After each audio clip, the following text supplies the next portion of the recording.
Well, howdy there, Internet people. It's Belle again, and welcome to the Interstate with Belle. Yeah, so I'm covering for Dee. She said she had something she had to take care of, and that I would need to take over the show this week. But not to worry your pretty little heads, she'll be back next week. And this should be fun, because I have her script. Sorry I can't do the fancy map thing, so you'll have to watch me read. Today is Saturday, July 26, 2025. Welcome back to our trip on the Interstate.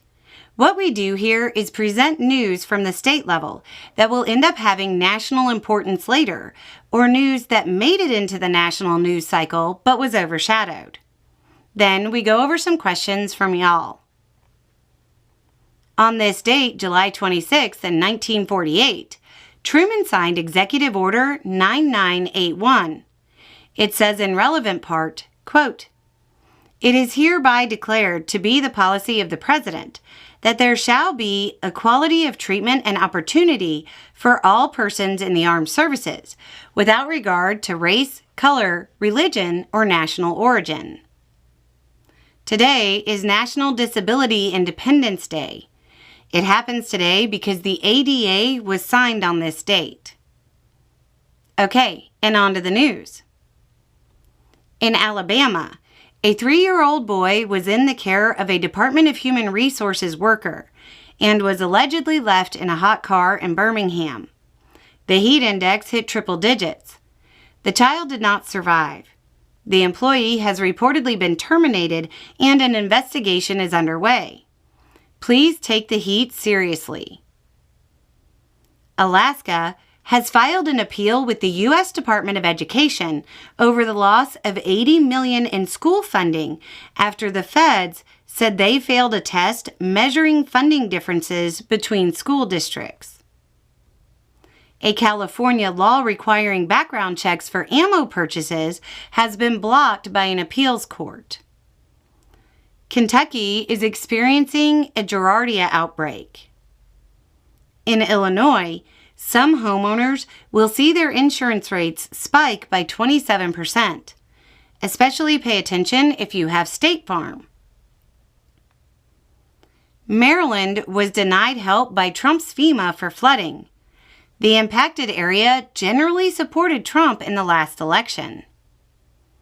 Minnesota is seeing an uptick in rabbit fever. It's primarily transmitted to humans via ticks or by touching an infected animal or being scratched. It's typically found in beavers, small rodents, cats, and obviously rabbits.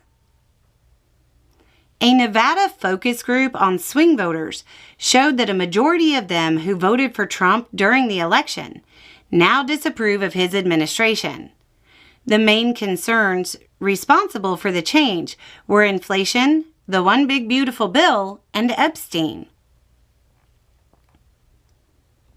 Oklahoma schools ranked 50th in a quality of education study. This is the state that continues to push culture war nonsense in schools. In Texas, reporting suggests Senate hopeful Ken Paxton claimed 3 homes as his primary residence. This is something that has led to probes of Democrats. Virginia Republicans are describing their governor candidate's campaign as a, quote, disaster. West Virginia finally got the FEMA aid for the flood that happened back in June. Wisconsin's governor, Tony Evers, has indicated he will not run for re-election. His lieutenant governor is indicating she will run. And here's your weird state fact for this week. In Delaware, there are more registered businesses than people.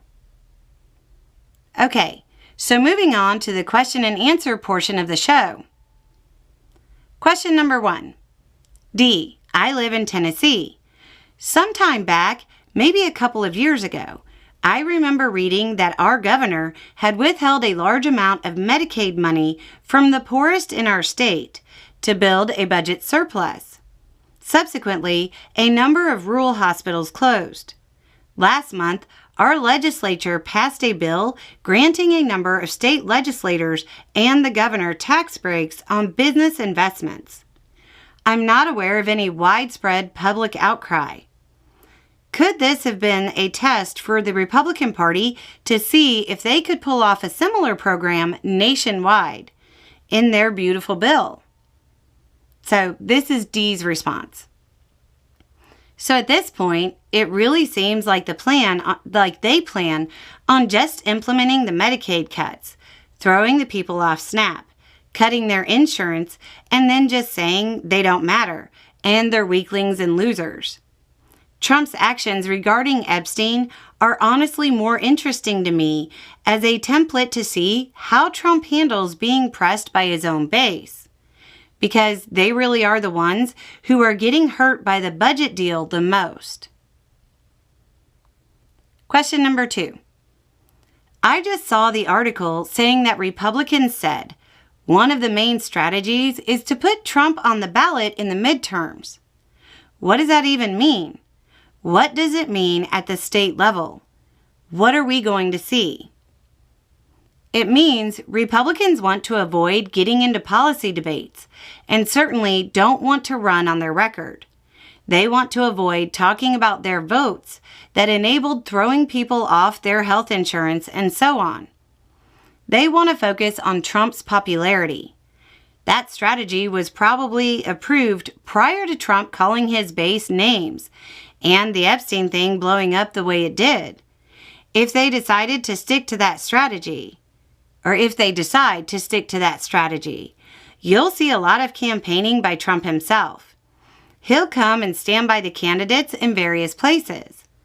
They'll talk about the great things he's done, which at this point means they're going to do a lot of goalpost moving because it seems unlikely that his promises will be kept. Okay, that looks like it. We'll see you next week for another trip. Y'all have a good day.